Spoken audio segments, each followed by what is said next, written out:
रात के करीब 3 बजने वाले थे। चारों तरफ सिर्फ और सिर्फ मौत का सन्नाटा पसरा हुआ था। पर इसी सन्नाटे के बीच शमशान घाट में एक औरत किसी आदमी की चीता पर बैठी कुछ मंत्र बुदबुदा रही थी और उसके ठीक सामने एक विधवा औरत अपने गोद में 5 साल के बच्चे को लिए बैठी ये सब होता देख रही थी कि तभी चीता पर बैठी उस औरत ने बच्चे को अपने पास बुलाया। बच्चा भी डरा सहमा जैसे ही उस औरत के पास गया तो चीता पर बैठी उस औरत ने एक झटके में बच्चे का सिर उसके धड़ से अलग कर दिया, जिसकी छींटे नीचे बैठी उसकी मां पर पड़ी। पर इससे पहले वो अपने बेटे की मौत का शोक मना पाती, चिता पर लेटी उस आदमी की लाश तड़पने लगी। उसके आंख नाक से खून बहने लगा और फिर अगले ही पल सब कुछ फिर से शांत हो गया।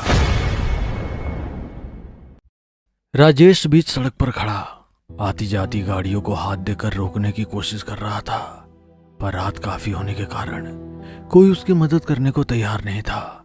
बहुत देर लोगों से लिफ्ट मांगने के बाद जब वो थक कर किनारे हुआ तो खुद ब खुद एक टैक्सी आकर उसके सामने रुक गई। क्या हुआ भाई साहब, कहीं जाना है आपको? हरिद्वार जाना है भैया, बस मिस हो गई तो सोचा लिफ्ट ले लूं, पर कोई रुकने का नाम ही नहीं लेता।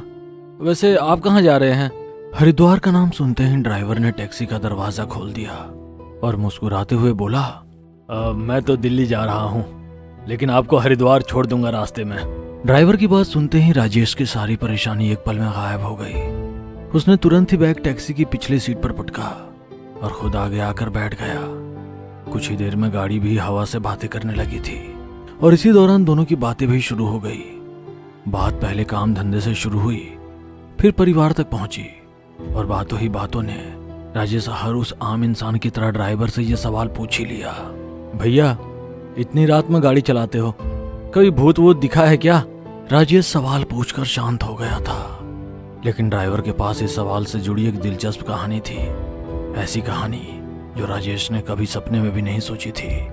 हाँ भैया दिखा तो है, लेकिन हमें नहीं, हमारे पिताजी को। ड्राइवर के इतना कहते ही राजेश के कान खड़े हो गए। उसने तुरंत ही ड्राइवर से यह किस्सा सुनाने को कहा, पर ड्राइवर ने कुछ कहने से पहले राजेश के आगे एक शर्त रखी। कहानी तो हम सुना देंगे, लेकिन बदले में तुम्हें मेरा एक काम करना होगा। बोलो करोगे? हाँ कर दूंगा, पर किसी को जान से मारने को तो नहीं बोलोगे ना? अरे नहीं नहीं, पहले कहानी सुन लो, कहानी अच्छी लगे तो काम भी कर देना। तो इस बात पर आकर दोनों राजी हो गए और कहे अनुसार ड्राइवर ने भी एक्सीलेटर को जोर से दबाते हुए कहानी सुनानी शुरू कर दी। तो जैसा कि हमने बताया था, ये कहानी हमारी नहीं हमारे पिताजी की थी और वक्त था 1982 का। उन दिनों पिताजी हरिद्वार में चलाते थे। दिन में अच्छी कमाई हो गई तो ठीक, वरना फिर पिताजी को रात में भी सवारी के लिए निकलना पड़ता था। तो ऐसे ही एक रात पिताजी सवारी के लिए चक्कर काट ही रहे थे कि एक बहुत मोटी औरत ने उन्हें हर की पौड़ी नाम की जगह पर जाने के लिए हाथ दिया। पिताजी भी सवारी देखकर रुक गए। औरत का वजन ज्यादा था, इसलिए पिताजी ने उससे ज्यादा पैसे मांगे और वो औरत पैसे देने को तैयार भी हो गई। लेकिन हैरानी की बात यह थी कि औरत वास्तव में मोटी तो थी, लेकिन जब पिताजी चला रहे थे तो उन्हें ऐसा लगा जैसे कि रिक्शा खाली ही खींच रहे हैं। उन्होंने पीछे मुड़कर देखा तो मोटी औरत बैठी हुई थी। तभी पिताजी को धीरे धीरे किसी अनहोनी का एहसास होने लगा था, पर बिना कुछ बोले पिताजी उसे हर की पौड़ी ले आए। हर की पौड़ी आते ही वे औरत कब नीचे उतरी पिताजी देख भी नहीं पाए, और नीचे उतरते ही उस औरत ने पिताजी से कहा, मैं गंगा में डुबकी लगाने जा रही हूँ, 15 मिनट में वापस आ जाऊंगी, तब तक तुम मेरे सामान का ख्याल रखना। इससे पहले पिताजी उस औरत से कुछ कहते वो डुबकी लगाने को चल दी थी। पिताजी भी मन मार कर उसका इंतजार करने लगे। पहले 5 मिनट हुए, फिर 10, फिर 15, फिर 25, लेकिन उस मोटी औरत का कहीं कुछ पता नहीं चला। पिताजी ने नीचे जाकर भी देखा, लेकिन पूरी जगह खाली थी। भला रात के 3 बजे कौन पागल ही गंगा में डुबकी लगाने जाएगा, और वैसे भी ये समय तो शैतानों का होता है। पर ना चाहकर भी पिताजी ने 2 घंटे तक औरत का इंतजार किया, और 2 घंटे बाद भी जब वो नहीं आई तो पिताजी ने उस औरत का रखा हुआ सामान खोल कर देखा, जिसे देखते ही पिताजी के पैरों तले जमीन खिसक गई। वो औरत एक बैग लेकर आई थी, जिसके अंदर एक पोटली थी, और उस पोटली में भरी थी बहुत सारी राख और खूब सारे गहने। ये सब देख पिताजी को कुछ भी समझ नहीं आ रहा था, इसलिए वो सब कुछ समेट कर सीधा ही पुलिस स्टेशन को चल दिए। फिर आगे क्या हुआ? पुलिस वाले ने क्या कहा? और उस मोटी औरत का कुछ पता चला? कौन थी वो? भूत ही होगी। भला रात के 3 बजे गंगा स्नान कोई पागल ही करता होगा। मैंने कहीं पढ़ा था, सच कल्पना से भयानक होता है और डरावना भी। पिता पुलिस स्टेशन पहुंचकर किसी को कुछ बता पाते। इससे पहले ही एक हवलदार ने पिताजी के हाथ में वो पोटली देख ली। फिर क्या था, हवलदार ने पिताजी को पुलिस स्टेशन के अंदर जाने से भी रोक दिया। वो दूर से ही पिताजी को भगा रहा था, लेकिन बार बार बोलने पर आखिरकार हवलदार ने अपना मुंह खोल ही दिया। देख, मैं जानता हूँ इस पोटली में क्या है, और ये पोटली किसकी है, इसलिए कह रहा हूँ अब तू जिस शराब का भागीदार बन चुका है उसे किसी और के सिर मत पड़।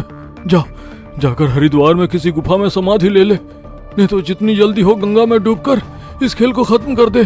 वैसे भी तेरी जिंदगी अब नर्क होने वाली है। हवलदार की सारी बातें पिताजी के ऊपर से जा रही थी। उन्हें हवलदार का कहा कुछ भी समझ नहीं आ रहा था। थक कर पिताजी ने भी हवलदार से झुंझलाते हुए कहा, एक तो बेटे के पढ़ाई के पैसे नहीं जुटा पा रहा हूँ, ऊपर से ये औरत भी बिना पैसे दिए ही भाग गई, और जब उसका सामान लेकर आपके पास आया तो आप भी अजीब अजीब बातें कर रहे हैं। आखिर ऐसा क्या है इस पोटली में जिसे बोलने में भी आपको डर लग रहा है? ये पोटली नहीं चलता फिरता श्राप है, श्राप। जिस औरत की पोटली लेकर तू मेरे पास आया है ना, वो औरत नहीं डायन है, जिसने अपनी पापों की पोटली बनाकर तुझे थमा दिए और खुद गंगा में जाकर विलीन हो गई। पर आपको कैसे पता कि वो डायन है? क्योंकि तेरे से पहले 4 लोग और आए थे मेरे पास इसी पोटली को लेकर, और उनका क्या हुआ ये किसी को पता नहीं। तू अब इस पोटली से छुटकारा नहीं पा सकता, समझा? तू इसे फेंक भी देगा तो ये खुद ब खुद तेरे पास आ जाएगी, और इसे गंगा में फेंकने या फिर आग में जलाने की कोशिश मत करना, वरना इस पोटली के साथ साथ तू भी जल डूब जाएगा और वो औरत फिर से वापस आ जाएगी अपने श्राप की पोटली किसी और को देने के लिए। इसलिए अब इसे अपने पास ही रख, समझा? और जा यहाँ से। हवलदार से सारी कहानी जान पिता के होश ठंडे पड़ गए। उन्हें कुछ भी समझ नहीं आ रहा था कि आखिर अब दलदल से कैसे निकला जाए। ठीक है, इसे ले जाकर घर में रख देता हूँ, एक कोने में पड़ी रहेगी। लगता है तू अभी इस खेल को समझ नहीं पाया है। ये पाप की पोटली है, वो भी एक डायन की। इसमें जो राख है उस डायन की अस्थियां है, और जो जेवर हैं वो उस डायन के हैं। ये जिसकी भी होती है उसे दुख तकलीफ के अलावा कुछ नहीं मिलता, समझा? इसलिए इसे अपने पास रख और सबसे दूर हो जा, समझा? हवलदार की बात सुन पिताजी की बची कुची उम्मीद भी टूट गई। फिर उस दिन के बाद से पिताजी का कभी कुछ पता नहीं चला। वो कहाँ गए, उनके साथ क्या हुआ, कुछ पता नहीं। ड्राइवर की कहानी सुन। डर के मारे राजेश का खून भी जमने को हो गया था। कुछ देर चुप रहकर पहले तो उसके कहानी के बारे में सोचा, फिर एकदम से ड्राइवर से पूछा, अगर पिताजी का कभी कुछ पता नहीं चला तो फिर तुम्हें उनकी कहानी कैसे पता? राजेश का सवाल सुन ड्राइवर ने एकदम से ब्रेक लगाई। ब्रेक इतनी जोर से लगी थी कि राजेश का मुंह शीशे तक आ गया था। पर इससे पहले वो राजेश गुस्सा करता, ड्राइवर ने राजेश से कहा, क्यों भाई, कहानी अच्छी लगी या नहीं? राजेश ने कहानी के बारे में सोचते हुए कहा, हाँ अच्छी तो लगी। भाई अच्छी लगी तो फिर जैसा तय हुआ था तुम्हें मेरा एक काम करना होगा। काम का सुनकर राजेश एक पल को सहम गया था। शायद डर क्या होता है ये उसे मालूम चल चुका था।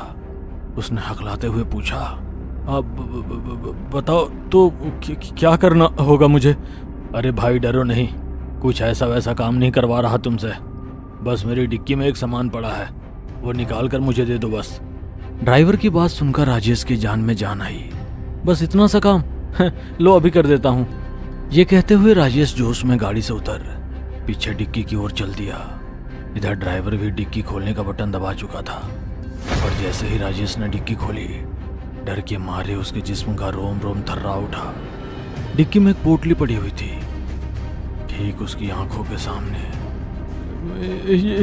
ये क्या है? क्या ये वही पोट? राजेश कांपते होठों से बोल रहा था कि तभी उसने देखा कि ड्राइवर उसके सामने बंदूक ताने खड़ा है। ये क्या कर रहे हो तुम? कुछ नया नहीं कर रहा हूँ, एक चक्र है जिसकी जिम्मेदारी अब तुम्हें निभानी है, और भागने या चिल्लाने की कोशिश मत करना, वरना मैं गोली मारने से पहले तुम्हें धमकी नहीं देने वाला। इसीलिए जैसा जैसा बोलता हूँ ठीक वैसा वैसा करते जाओ, तुम्हें कुछ नहीं होगा। अब चुपचाप से पोटली उठाओ और नीचे हर की पौड़ी पर चलो, गंगा के पास। राजेश ने जब हर की पौड़ी का नाम सुना तो उसे एक और झटका लगा, क्योंकि वो सच में इस वक्त हर की पौड़ी पर ही खड़ा था, जहाँ चारों तरफ सिर्फ और सिर्फ मौत की शांति पसरी हुई थी। चारों तरफ देखने के बाद उसे अपनी मदद के लिए कोई नहीं दिखा, तो डरे सहमे उसने ड्राइवर की बात मान ली और पोटली हाथ में ले गंगा स्नान को चल दिया। पर जाते जाते उसने अपनी बची कुची हिम्मत को समेटकर ड्राइवर से बस इतना पूछा, पर यह कहानी तो तुम्हारे पिताजी की थी, फिर तुम इस श्राप के भागीदार कैसे बने? ये पोटली सिर्फ दुख, दर्द और तकलीफ ही नहीं देती, कभी ना बूढ़े होने का वरदान भी देती है।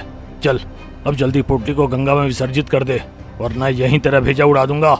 डरे सहमे राजेश ने ड्राइवर की बात मानते हुए पोटली को गंगा में गिराने को हुआ ही था कि अचानक ही उसे एक चुड़ैल का चेहरा नजर आया। ये वही चेहरा था जो कहानी की शुरुआत में आदमी की चीता पर बैठा मंत्र बुदबुदा रहा था, लेकिन पहले से बहुत डरावना और खूंखार, जिसे देख राजेश चीखने लगा था। पर इससे पहले वो भाग पाता, गंगा से 2 हाथ निकले और पोटली के साथ राजेश को भी हमेशा हमेशा के लिए गंगा में विलीन हो गए। पोटली के खत्म होते ही ड्राइवर घुटनों के बल बैठ खूब जोर जोर से रोने लगा था और महज कुछ ही मिनटों में वो ड्राइवर एक बूढ़ा शख्स बन जमीन पर लेट मर गया।